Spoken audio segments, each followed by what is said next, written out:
Hi, I'm Heather Dane, and we are in Louise Hay's kitchen. And I'm Louise Hay. And I'm Alia Cadro. And we're here today to share one of our favorite recipes from the book because it's so fast and easy. Which book is that? Loving Yourself to Great Health, Thoughts and Food, The Ultimate Diet. You know, one of the things we really want to do is get everybody excited about getting back into the kitchen, because one of the ways to really love yourself is to take time for yourself, and that includes going into your kitchen and making yourself some food. However, we don't think it needs to take hours in the kitchen.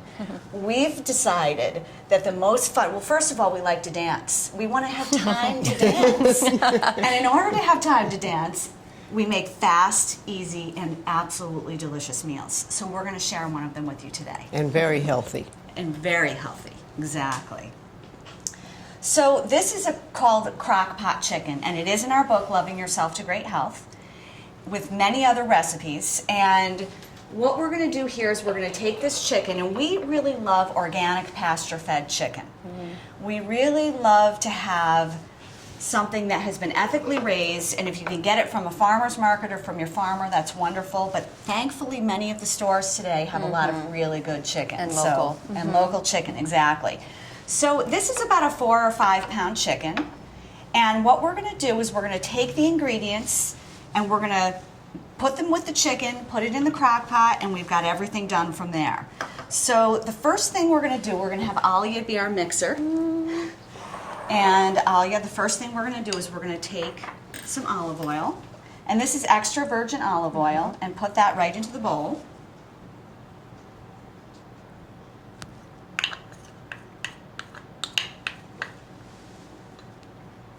And we have about a cup of extra virgin olive oil.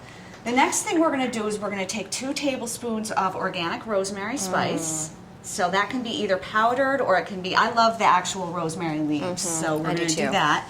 And rosemary is wonderful because, you know, the thing about making your own food is that you can bring a lot of spices that do things for the body.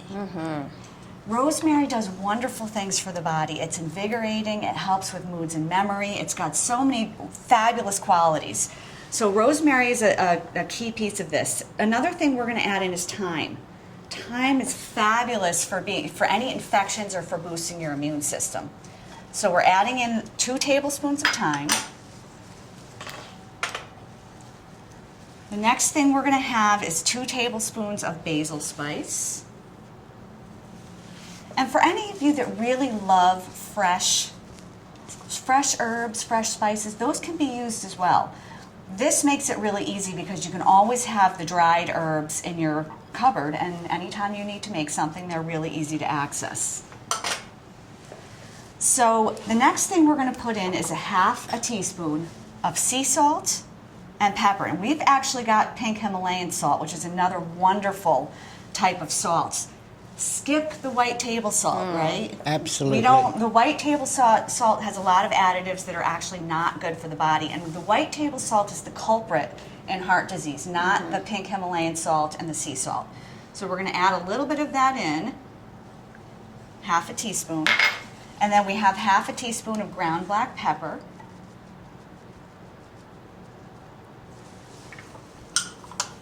And black pepper is really a really good metabolism booster, and it's got a lot of really wonderful anti-inflammatory properties. So we've got this mix of really delicious spices all working together to make this chicken fabulous. So one of the things I love to do with chicken is I love to go over to where the drumsticks are, where the legs are, and I love to, you can actually just put your fingers right in. You don't even need a knife. This little that looks easy. I know. Has anybody done this before? I'm sure some of you have done this before. I thought you had to go from the other way. No wonder it didn't work. Exactly. Massage the Exactly. chicken. So we're going to, we're going to massage the chicken. And we've made a little pocket here. And with this little pocket, we're going to take this sort of goopy mess that we've just made, and feel free to get your hands dirty. And we're just going to put some of these spices in under the skin. And what this does is, you know, you're getting that extra virgin olive oil, as Alia said, massaging onto the skin of the chicken. And you're sort of bathing it in these delicious spices so that when the chicken is cooking, all those spices permeate right into the chicken. You're going to get a lot of delicious flavor this way. It actually looks really pretty when it's cooked too, and we will show you that. Okay, so you can, if you want to, you can put a little bit around the cavity. And then we're going to take this, we've got a lot of extra here in the bowl. We're going to take this and we're just going to sort of pat it around the chicken, give it a nice little massage, tell it how much we love it. Oh, we love you. We're going to love you more when you're cooked. Exactly. You know, Louise, don't we love the way Louise talks about food? Absolutely. So you talk to your food and you talk to your kitchen too. Oh, absolutely. Yes, it's my nourishment center. I've heard you when we come down say, "Hi, honey. You're going to have good food today." And it's fabulous. And honestly, when you put that, thank you. When you put that kind of good energy into making food, it does make a difference. And I think, you know, I'm not a trained cook. I consider myself a home cook. I also like to call myself a lazy cook because I like to do things fast and easy. And I find that See, Louise Hay takes the trash. Thank you. I find that if you're in a good mood and you're having a little bit of fun while you're cooking, everything always tastes good. So the first thing, when people tell me that when they make things it doesn't taste good, one of the first things that I do is ask them, do they like cooking? And most of the time the answer is no. And when the answer is no, it usually means if you could change your attitude, if you could change your thoughts about the way I've never heard that before. then you might actually make some delicious meals. Here it goes. So Here's your bed, baby. We're putting it right in a crock pot, and many of you probably have a crock pot. If you don't have a crock pot, you can get them for as little as $19 at a Some Target. of them are round, and yes, like And it's Exactly. ideal to get a Yeah. ceramic base versus anything that has chemical coating. Exactly. Really important. And what I love about a crock pot is I could be doing this first thing in the morning and letting it go all day and coming home to dinner. I could be doing this at night before I go to bed and come down and have the chicken already made so I can prepare some for lunch. It makes life easy. You don't have to worry about burning anything, and you don't have to worry about, you know, when is my meal going to be ready. You can plan ahead for that, and that's why we all use crock pots all the time. So one of the things that's great about this recipe is that we have all this extra good stuff at the bottom. And what we're going to do is we're going to pour this right in to the crock pot.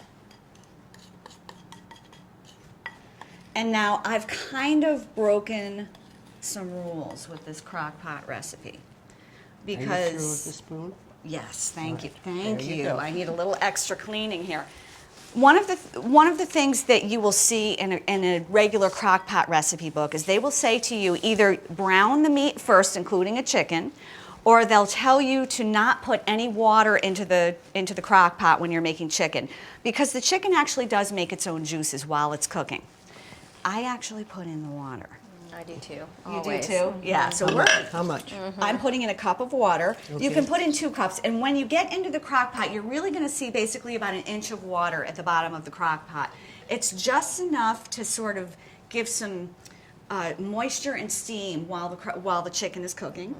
And it also is just enough to have a little bone broth at the end. We love bone We broth. love We bone do. broth, and the book actually has Louise's favorite bone broth recipe. She knows how to make bone broth really easy and delicious. So this is sort of giving you a little kick of bone broth. You can either sip it when the recipe is done, or you can save it and use it for something else. You can use it It's to make a wonderful soup. to cook vegetables in. Exactly. I cook one vegetable, I eat the vegetables, and then the next meal I put it the same in broth, but I put a new vegetable in. Fantastic. It's So better you've got all the time. All the time. Exactly. You've got a little bonus here with the crock pot. So what we're going to do too is, now our recipe doesn't talk about putting the vegetables in, but we wanted to show you a way to make a one-pot meal. Let's say you wanted to have dinner and you wanted to get home from work and just throw the dinner together, or you were having guests over and you didn't have time to prepare a whole meal for them. You can actually take some vegetables, whatever you want. You could do bok choy, you could do some cabbage. We're doing carrots because they're beautiful. And we're just going to pour them right in there, easy as pie. And then we're taking some broccoli for the greens, and we're just going to pour that right in there. Now you have a choice. You can add the vegetables, say, an hour or two after cooking in the crock pot, or you can add them in right from the beginning. And that bone broth, the water that comes down to the bottom and all the juices that come down to the bottom from the chicken are going to meld with the minerals and the vitamins in the vegetables. Thank you. And you're going to end up having a really mineral and vitamin rich liquid at the bottom in addition to your meal. You can even use that liquid as sort of a gravy. It's more of a au jus kind of thing for your meal. So all we have to do now is add a little, because we want to make bone broth, add a little apple cider vinegar into here, and that will help pull the minerals out of the bones. What is that, like a tablespoon? It's a tablespoon. Yes, thank you. And then we will put the top on the crock pot, plug it in.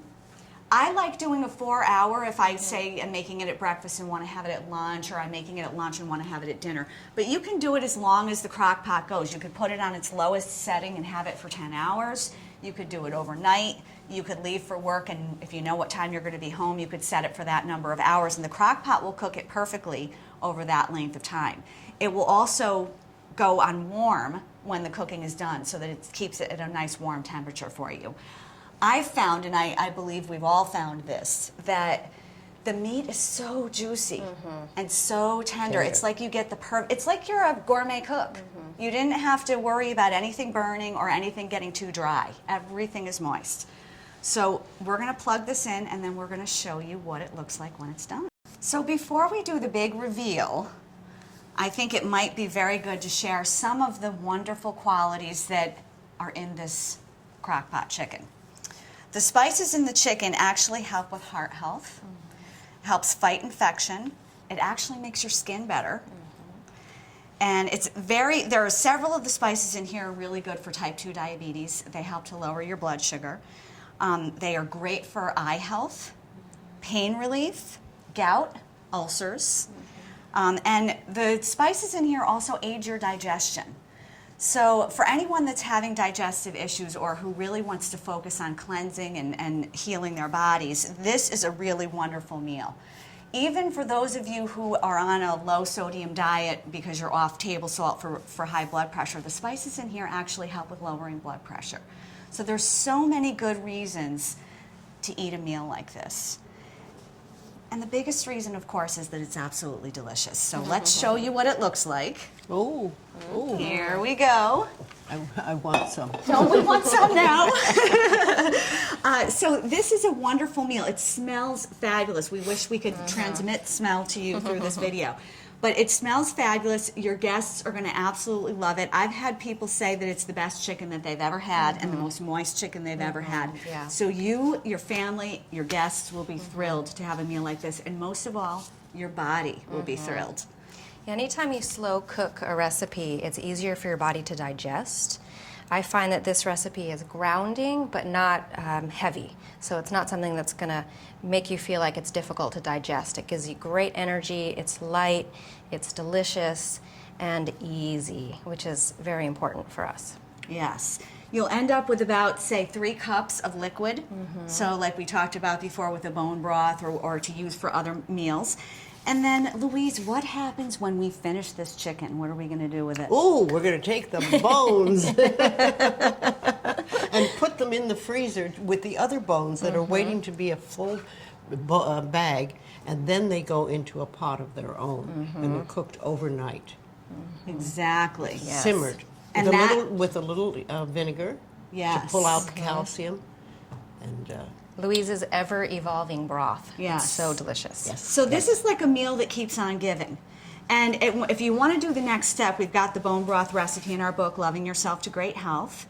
And also, it's one of the greatest things about this is to sit down and share a meal with family and friends. And this is why we had so much fun writing this book. We eat these recipes together, and we just want you to know that you can do that too. and we love you. This is Louise Hay. Alia Cadro. And Heather Dane. And We love you.